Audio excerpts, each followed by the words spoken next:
কাজু কিশমিশ খেয়ে নিয়ে মোয়াটা আমাকে দিয়ে দেয়।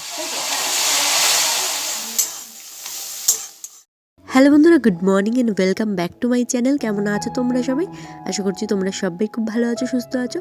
সো এখন বেজে গেছে সকাল 8:30। তো আজকে ব্লগটা অনেক দেরি করেই স্টার্ট করছি, কারণ কি হয়েছে, মেয়ে অনেক দেরি করে ঘুম থেকে উঠেছে আজকে। ও উঠে যায় 7:30টার মধ্যে, কিন্তু আজকে 8:30 বাজিয়ে দিয়েছে উঠতে উঠতে। তো বাইরে ভালো রোদ উঠে গেছে, আর এখন আমি চলে এসেছি বিছানাটা তুলে নিতে। আমার বাসায় সব কাজই টুকটাক মোটামুটি সারা হয়ে গেছে। তো শুধু বিছানাটা তুলে তারপর আবার কাজ বাজে লেগে পড়বো। এটা কি ঠাকুর? কি ঠাকুর এটা? কোন ঠাকুর এটা? বাবা, ঠাকুরের পোজ দেখি। এই যে দিদি, তার কি একটু পোজ দিয়ে দাও। ঠাকুর এখন হ্যাঁ দে। গেল, দে ব্যাগটা, দে ব্যাগটা দাও, জিনিস রাখবো, ব্যাগটা দাও। সকাল সকালই চলে এসেছি মাছ নিয়ে, আর এই মাছটা আমি এখন কেটে নেব। এখানে দুটো মাছ আছে।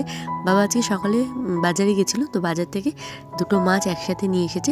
এটা হচ্ছে ঢেলা ফ্যাসা বলে এই মাছটাকে। তো আমি মাছ ঠিকমতো চিনি না, তো ওই মাছটা কেটে কুটে নিয়ে চলে এসেছি রান্নাঘরে। আর আজকে বানাবো হচ্ছে মাছটা একটু ঝালঝাল করব, বেশি ঝোল রাখবো না, বেগুন আর আলু দিয়ে করব। আর এদিকে মাছের জন্য মশলা করে নিয়েছি আমি, পেঁয়াজ, আদা, রসুন আর কটা কাঁচা লঙ্কা নিয়ে নিয়েছি। তো এদিকে বেগুনটাও আর আলু খুব কমই দেবো, বেশিরভাগই বেগুন দিয়ে করব। আর উচ্ছে আর কুমড়ো ভাজবো। সো প্রতিদিনই তো রান্নার ভিডিও দেখাই, তো কিছু যেভাবে মাছের ঝোল রান্না করে একদম সিম্পলভাবেই রান্না করব। তো চলো আজকে একটু তোমাদের সাথে একটা কথা শেয়ার করা আছে, তো সেটা বলে ফেলি। তো আমি না এই ইউটিউবে আসার আগে না অনেকের ব্লগিং ভিডিও দেখতাম, ব্লগিং চ্যানেল বলো, কুকিং চ্যানেল বলো, তো এগুলো আমি সব দেখতাম। তো তাদের মধ্যে কিছু কিছু চ্যানেল আমার খুবই ভালো লেগেছিলো। তো তার মধ্যে একজনের নাম আমি নেব, সেটা হচ্ছে রিমি সিনহা ব্লগ। তো রিমিদি খুবই ভালো ভালো কন্টেন্ট বানাতো, আর খুব ভালো লাগতো রিমিদির ব্লগ আমার। তো প্রায়ই আমি না ব্লগ দেখতাম। তো এই যে ইউটিউব করার পরে এডিটিংয়ের কাজ থাকে, ভয়েস ওভারের কাজ থাকে, তো সেই জন্য না, আর সংসারের কাজ তো রয়েছেই, তো সেই জন্যই আমার আর রিমিদির ব্লগটা ডেলি দেখা হয় না, কিন্তু মাঝে মধ্যে আমি দেখি। তো প্রায় কতদিন ধরেই আমি সার্চ করছি, তো তখন ডেলি ব্লগটা আসতো না। তো আমি ভাবতাম যে হয়তো শরীর টরীর খারাপ হয়েছে, কোনো কমিউনিটি পোস্টও নেই। তো সমস্ত কিছু দেখার পরে হঠাৎ করে দেখছি যে চ্যানেলে সব ভিডিওগুলো ডিলিট হয়ে গেছে। তো তারপরে আমি ভাবছিলাম যে কেন আসছে না ভিডিও। তো তারপরে দেখলাম যে রিমিদিকে নিয়েই এই ব্লগিং চ্যানেল নিয়েই অনেকে ভিডিও বানিয়েছে।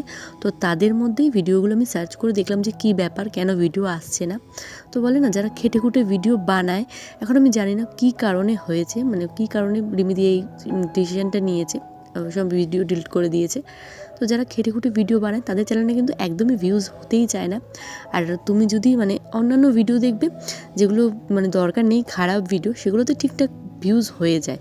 তো মানুষ এখন ভালোর থেকে খারাপটাই ভালো বেছে নিয়েছে, আগে বেছে নিয়েছে বলতে পারো। তো সে যাই হোক, যেখানেই রিমিদি থাকুক, ভালো থাকুক, সুস্থ থাকুক, আবার যাতে নতুন করে চ্যানেল বানিয়ে আমাদের সামনে নতুন নতুন ভিডিও দিতে পারে। তো তোমরা যদি কেউ জেনে থাকো যে কী ব্যাপার, তো আমাকে একটু কমেন্ট করে অবশ্যই জানিও। তো আমিও রিমিদি থেকে অনেকটা ইন্সপায়ার হয়েই এই ব্লগিং লাইনে এসেছি। তো আমার খুব ভালো লাগতো ভিডিওটা। তো সত্যি খুব খারাপ লাগলো দেখে যে ভিডিওগুলো ডিলিট হয়ে গেছে। আমি প্রায়ই দেখতাম ভিডিও সার্চ করে করে, তো অনেক কিছু শিখেছিলাম রিমিদির থেকে, টুকটাক রান্নাবান্না সমস্ত কিছুই শিখেছিলাম। তো সে যাই হোক, আমার কথা বলতে বলতে আমার রান্নাটাও হয়ে গেছে। তো আজকে না বাইরে বেশ ভালো রোদ উঠেছিল, তো কিছু জামাকাপড় ছিল সেগুলো কেচে দিয়ে স্নানটা সেরে সবাইকে খেতে দিয়ে আমি আমার খাবারটা নিয়ে ঘরে চলে এসেছি। তো সকালবেলা বাবা নিয়ে এসেছিলো আজকে মোয়া, তো মোয়াটা দিয়ে ঠাকুরকে পুজো টুজো দেওয়া হয়েছে। তার পাশে দুটো লাড্ডু রাখা আছে, লাড্ডুও দেওয়া হয়েছিল ঠাকুরকে। তো এদিকে সবাইকে আমি এখন টিফিনে দিয়ে দিচ্ছি মোয়াটা। না, একটা নিয়ে নিয়েছো? আচ্ছা, নাও দেখি।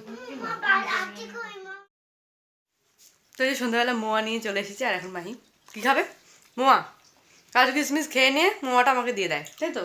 কাজু কিশমিশ খেয়ে নিয়ে মোয়া দিয়ে দিলে কী হবে? দুমদাম পড়বে, ঠিক আছে? না, খাও। ভালো মোয়াটা, টেস্টি। তো এখন বেজে গেছে প্রায় ওই 10:30 মতো, আর রাতে রুটি টুটি আমার করা হয়ে গেছে। আর বাবা ওদিকে রুটির সাথে এনেছিল তড়কা। আর যেহেতু আজকে মনটা একটু বিরিয়ানি করছিল, তো সেই জন্যই একটু বিরিয়ানি অর্ডার করে দেওয়া হয়েছিল। তো বিরিয়ানি নিয়ে চলে এসেছে। তো এখন আমরা খেয়ে দিয়ে নেব, তারপরে বিছানা করে শুয়ে পড়ব। ওদিকে খেয়ে দিয়ে নিই। তো চলো আজকের ব্লগটা এই পর্যন্তই রাখছি। আজকের ব্লগে যদি কিছু ভালো লেগে থাকে তো প্লিজ এটা লাইক করো, কমেন্ট করো, আর অবশ্যই সাবস্ক্রাইব করে আমার চ্যানেলটির পাশে থেকো। সবাই খুব ভালো থেকো, সুস্থ থেকো, টাটা।